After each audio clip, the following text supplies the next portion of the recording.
Okey, Assalamualaikum murid-murid yang dikasihi. Hari ini kita berjumpa lagi di dalam kelas sains Cikgu Izan. Hari ini kita belajar topik yang baru iaitu di unit 5 bertajuk tumbuh-tumbuhan. Kamu boleh rujuk buku teks di muka surat 71 hingga 73 untuk pelajaran hari ini. Okey? Baik. Hari ini kita nak belajar mengenai cara pembiakan tumbuh-tumbuhan. Okey, jadi kamu telah pun belajar manusia membiak dengan satu cara sahaja, iaitu secara melahirkan anak. Okey, jadi kamu juga telah belajar haiwan membiak dengan dua cara, iaitu secara bertelur dan juga melahirkan anak. Okey, jadi tumbuh-tumbuhan pula ada pelbagai cara untuk dia membiak. Okey, jadi membiak ini maksudnya tumbuh-tumbuhan itu menjadi banyak. Macam mana dia boleh menjadi banyak?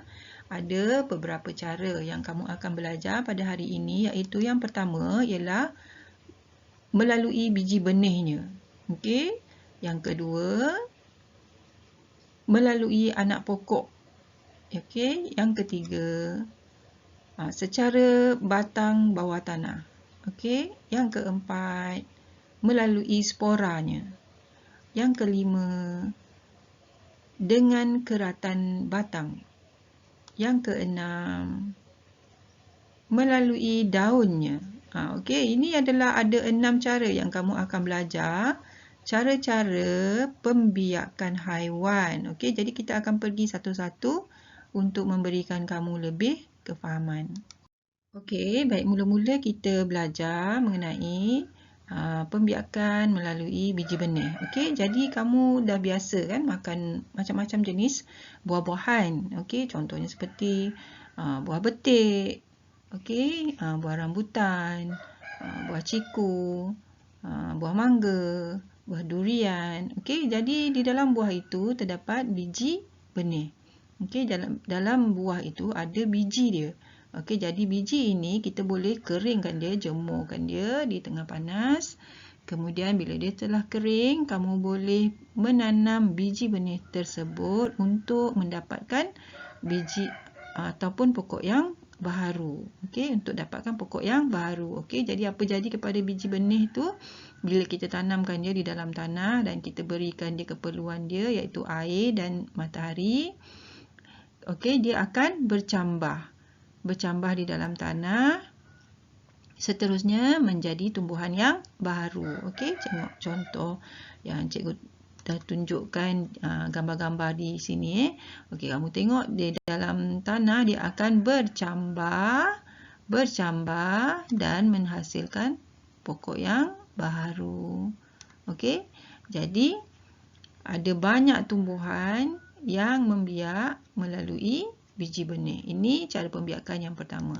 Baik, cara pembiakan yang seterusnya ialah melalui anak pokok. Okey, jadi ada anak pokok yang tumbuh di sekeliling pokok induknya. Boleh menjadi pokok baharu. Okey, jadi kalau kamu tengok, ada pokok-pokok yang bila kita tanam pokok itu, kita nampak ada anak-anak pokok yang baharu yang tumbuh di keliling pokok induk dia tu. Okey, jadi kamu boleh ambil anak pokok itu dan tanamkan dia di tempat yang lain untuk mendapatkan pokok yang baharu. Okey, contohnya seperti pokok pisang.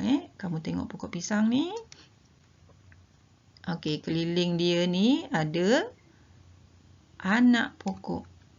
Jadi anak pokok ini kamu boleh ambil dan tanam di tempat yang baharu. Okey, begitu juga dengan keladi. Okey, dan juga pokok lidah buaya.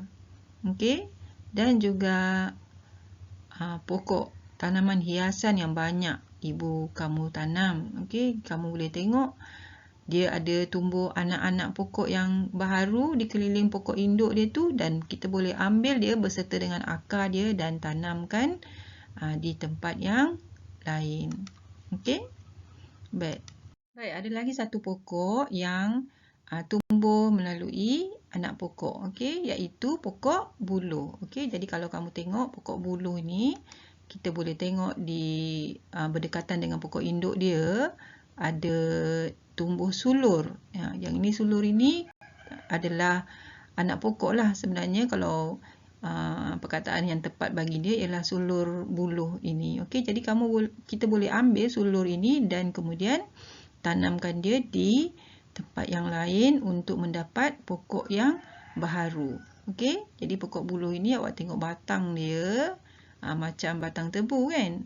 Okey, tapi kalau tebu dia membiak dengan cara yang lain melalui keratan batang. Jadi kamu jangan keliru antara pokok buluh, okey, tengok daun dia yang kecil-kecil, okey, dengan pokok tebu. Okey, sebab kedua-dua tu tumbuhan ini membiak dengan cara yang berlainan. Okey, satu pokok buluh melalui anak pokok dan juga pokok tebu melalui keratan batang. Baik, seterusnya kita belajar tumbuh-tumbuhan yang membiak melalui batang bawah tanah. Okey, contohnya seperti bawang, halia, ubi kentang dan juga kunyit. Okey, jadi tumbuh-tumbuhan ini kita gunakan batang bawah tanah dia untuk mendapat tumbuhan yang baharu. Dia akan membiak menjadi banyak melalui batang bawah tanah dia. Okey, ada banyak tumbuhan lain juga. Cikgu tunjukkan di sini 4 contoh iaitu bawang, halia, ubi kentang dan juga kunyit. Okey. Bawang, halia. Okey, mungkin ada murid yang tak kenal halia. Okey, boleh minta ibu tunjuk di dapur. Ubi kentang dan juga kunyit. Kunyit yang berwarna kuning ini. Okey. Baik, seterusnya ialah tumbuhan yang membiak melalui spora. Okey, mungkin perkataan spora ini pertama kali kamu dengar perkataan spora. Okey, tapi paku pakis, cendawan dan juga lumut membiak melalui spora. Jadi pokok yang tidak berbunga ini membiak melalui spora. Okey, contohnya ni paku pakis. Okey, kalau kamu tengok belik di belakang daun dia, mungkin ibu kamu ada tanam ataupun di sekeliling rumah kamu ada pokok ini yang tumbuh meliar. Kamu belik di belakang daun dia, kamu boleh lihat ada biji-biji yang berwarna coklat ataupun mula-mula kalau dia muda lagi, dia belum matang, dia berwarna hijau. Okey, lama-lama bila dia sudah matang, dia akan berwarna lebih gelap. Seterusnya dia akan disebarkan keliling kawasan tempat pokok induk dia tumbuh. Okey, samalah juga dengan cendawan ini. Okey, jadi kalau kamu tengok di bawah daun cendawan ini ada banyak insang dia, kita panggil insang cendawan. Di dalam insang itu ada spora. Okey, jadi bila spora itu telah matang, dia akan digugurkan daripada insang-insang ini, kemudian dia akan bertebaranlah di atas tanah keliling pokok yang lain dan tumbuh dengan banyaknya. Itu kita katakan dia telah pun membiak. Okay. Baik. Di dalam roti, kalau dah lama, kamu boleh tengok kulat kan? Yang dah expired, kamu tengok roti ni telah berkulat. Jadi, kulat ini juga membiak melalui spora. Kalau kita ambil sedikit kulat ini dan kita tengok di bawah mikroskop, kita boleh tengok, kita boleh nampak ni. Dia punya kandul-kandul spora ni penuh dengan spora. Jadi bila dia telah matang, dia akan pecah dan disebarkan bertabur di atas permukaan roti ni. Jadi bertambahlah, dia membiak. Okey? Jadi kulat juga membiak melalui spora. Okey, seterusnya tumbuhan yang membiak melalui keratan batang. Maksud dia, kamu boleh potong batang dia dan kamu tanam. Istimewa kan? Okey, jadi contoh-contoh pokok yang membiak melalui keratan batang adalah seperti pokok ubi. Okey, jadi pokok ubi ni kita boleh potong batang dia dan kita tanam. Okey, kalau sesuai dengan tanah, dengan dapat air dan juga cuaca yang panas, dia akan tumbuh menjadi tumbuhan yang baharu. Senang kan? Contoh yang lain adalah seperti pokok bunga raya. Okey, kita kerat je batang dia dan kita tanamkan dia. Nanti dia akan tumbuh akar dia dan menjadi pokok yang baharu. Okey, tumbuhan lain seperti pokok tebu, pokok bunga kertas. Okey, jadi ibu dan ayah kamu tentu tahu ya, biasa menanam pokok bunga. Pokok bunga pun banyak juga, kita boleh potong batang dia, iaitu dan kita biakkan dia, okey, melalui keratan batangnya itu. Terusnya, ini tumbuhan yang membiak melalui daun. Magic kan? Kita potong je daun dia tu, lepas tu kita dah boleh tanamkan dia. Kita boleh biakkan dia menjadi banyak. Contohnya ni seperti pokok yang popular sekarang ini, iaitu pokok lidah jin. Tengok tu. Kan bila kita dah potong gunting daun dia tu dan kita tanamkan dia di dalam tanah, dia akan tumbuh akar dia dan kita boleh biarkan dia mendapat tumbuhan yang baharu. Contoh yang lain ini ialah pokok setawa. Pokok setawa ini kita boleh potong daun dia dan tanamkan dia. Senang sangat untuk tumbuh. Sekarang ini pokok yang popular ialah seperti succulent orang panggil kan. Daripada daun dia tu kita boleh tanam dan juga tumbuh pokok yang anak pokok yang baharu. Yang ini ialah pokok begonia. Okey, kamu boleh cari di dalam internet. Okey, begonia.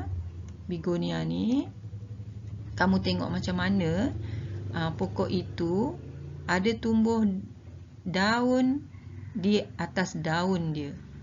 Okey, jadi kita boleh biakkan melalui daun. Okey, jadi magic murid. Cara pembiakan tumbuh-tumbuhan ada macam-macam. Okey, jadi kamu buat latihan di buku aktiviti muka surat 45. Okey, hari ini kita buat satu ni saja. Okey, sebab kamu nak kena ingat banyak kan. Okey, jadi ada 6 cara pembiakan tumbuhan. Okey, jadi kamu lengkapkanlah latihan ini di muka surat 45. Jangan lupa tulis tarikh ya anak-anak. Okey, dan kemudian ambil gambar latihan kamu ini dan kamu hantarkan kepada cikgu untuk cikgu semak. Okey, kalau ada salah kamu betulkan. Dan kemudian bila cikgu dah tanda betul, dah tanda right tu, kamu minta tolong ibu ataupun kamu sendiri boleh tandakan dengan pen merah. Okey, jadi nanti bila dah buka sekolah, taklah teruk cikgu kena semak semula. Okey, baik, itu sahaja. Sekian pelajaran. Okey, anak murid. Sekian daripada cikgu. Terima kasih. Selamat mengulang kaji. Selamat belajar. Jangan ponteng kelas PDPR. Okey, sekian. Assalamualaikum warahmatullahi wabarakatuh. Bye.